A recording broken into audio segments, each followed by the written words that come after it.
Welcome, friends. This is Harshad Parekh inviting you to listen to some of my short writings on philosophy, religion, psychology, spirituality, education, Krishnamurti, and nature. I hope you have a good listening. This is audio tape number 113, article 743. It is about the treasure buried within. It seems that the real treasure is buried within us if our body and mind are in harmony with nature and people. This treasure can be given names like happiness, love, beauty. This treasure is guarded by snakes of fear, anger, jealousy, greed, etc. To touch the treasure, the snakes are to be tamed through understanding and awareness. Article number 744. It is about a dialogue with a Swami. I and Amol went to Kedar Ghat in Varanasi to meet Swami Nijabodha. This was on April 3, 1982. He lived in Sringeri Mutt. He was my friend's guru. My friend had advised me to meet Swamiji. We took a cycle rickshaw near Kashi railway station.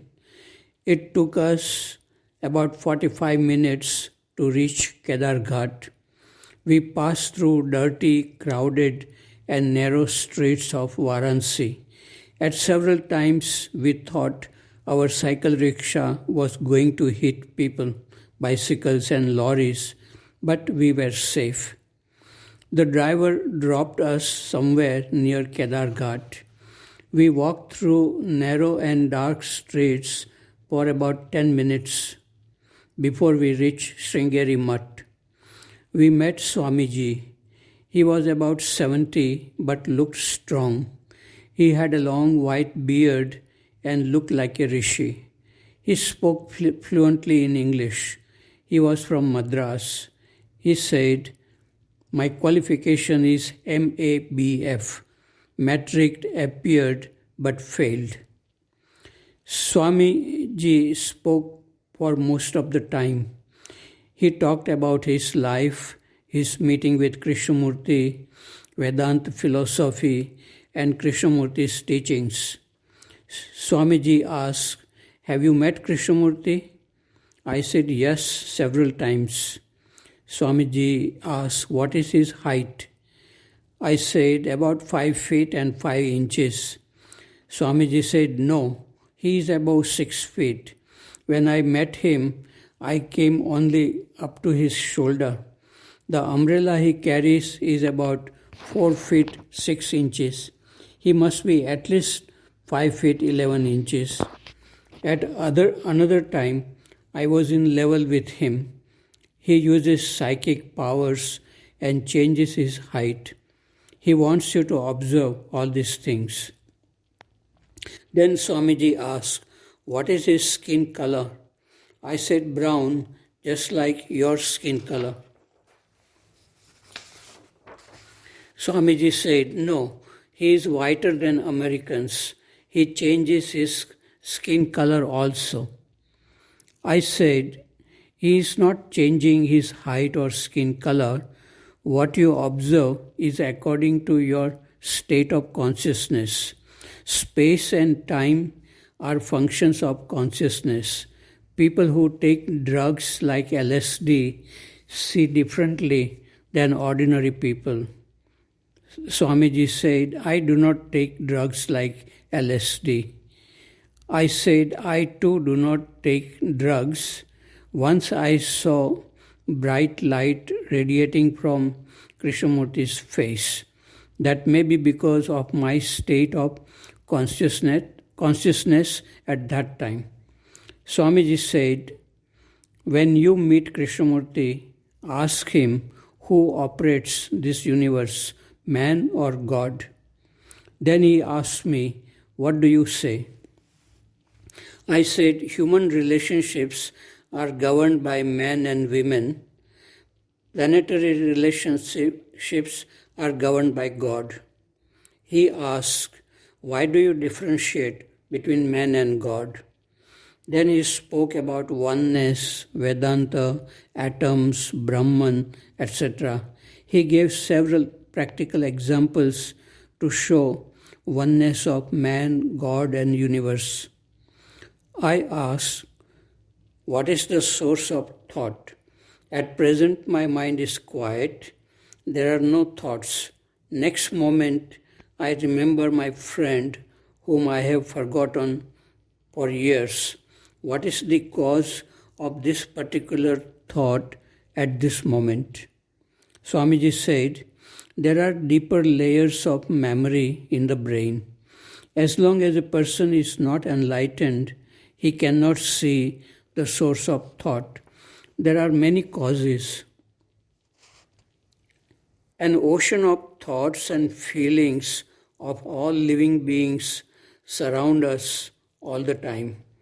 A silent and enlightened mind remains unaffected by this ocean.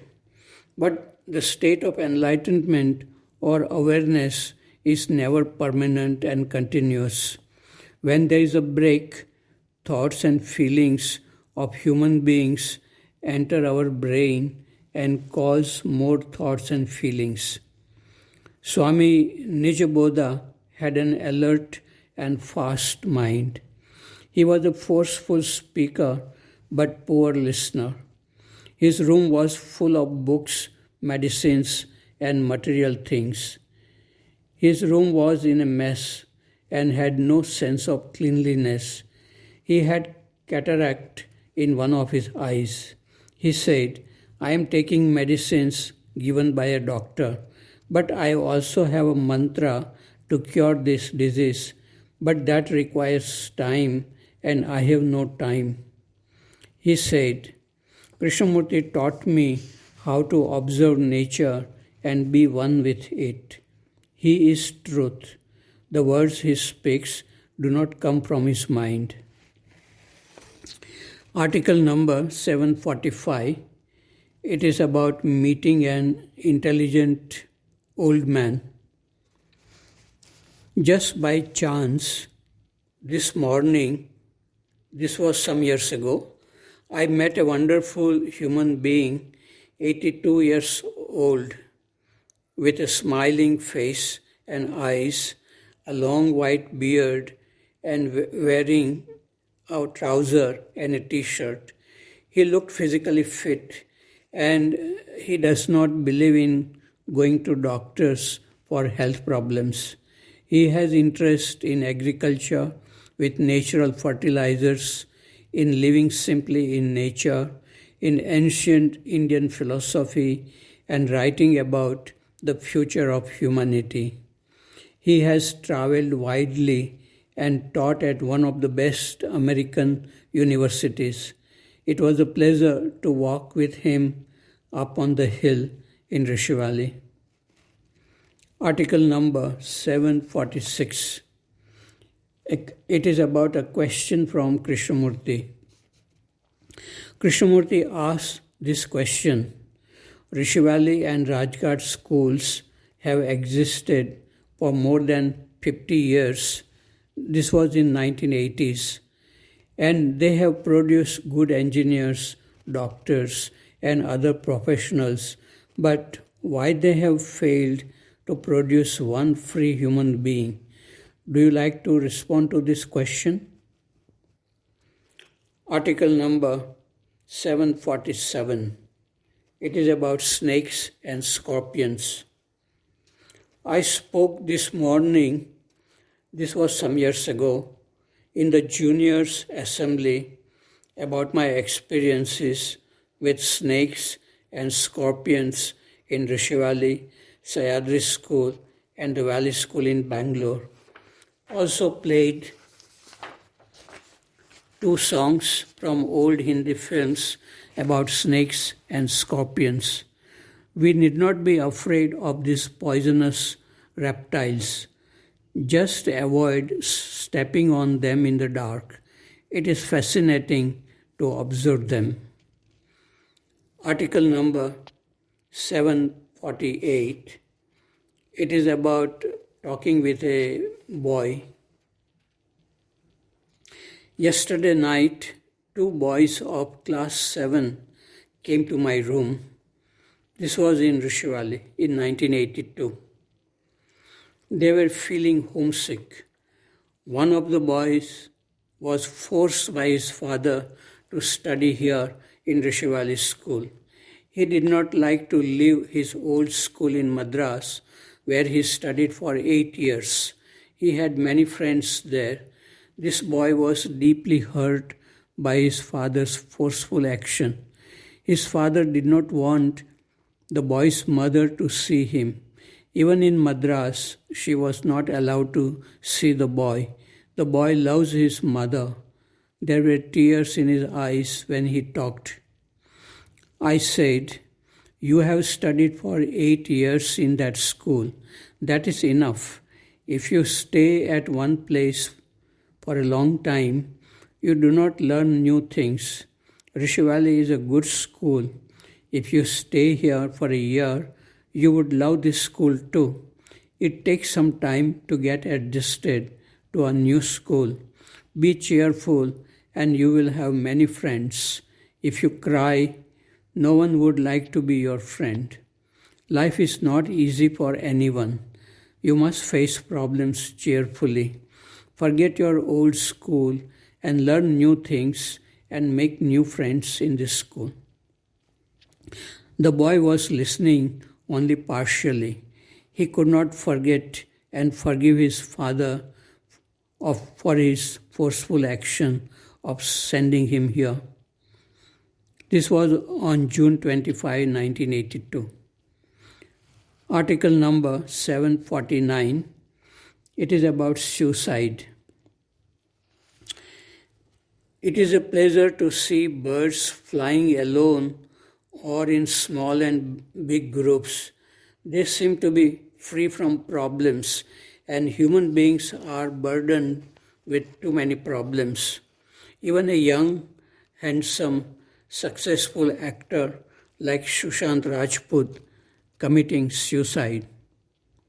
Of course, we do not know whether this was suicide or a murder. In India, every year 135,000 people commit suicide. This is much more than people dying from coronavirus in India. This was written at a time when there were very few deaths due to coronavirus in India. Article number 750. It's about Madanpalle. It is a beautiful Sunday morning, like all mornings in Rishi Valley. The weather is cool and cloudy and birds are singing sweetly. The best time of the day for me is when I come out from my room at 5:30 a.m., have a cup of tea at the dining hall, and then walk alone up on a hill near the Lost Lake. Walking is a pleasure, and it is the time for meditation when all the layers of habitual thinking disappear and everything look clear, fresh, beautiful, new. We went to Madanpalle yesterday for some work. Madanpalle was noisy, crowded, full of vehicles, people, shops, and very dirty. There is no park or garden in Madanpalle where one can rest and feel relaxed. This is the town where Krishnamurti was born, but very few people in this town know about him. The house where he was born is now a study center.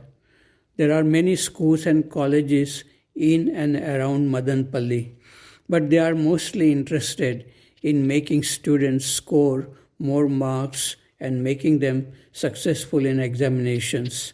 The revolutionary teachings of Krishnamurti will attract very few sensitive teachers and students, even in schools founded by Krishnamurti himself.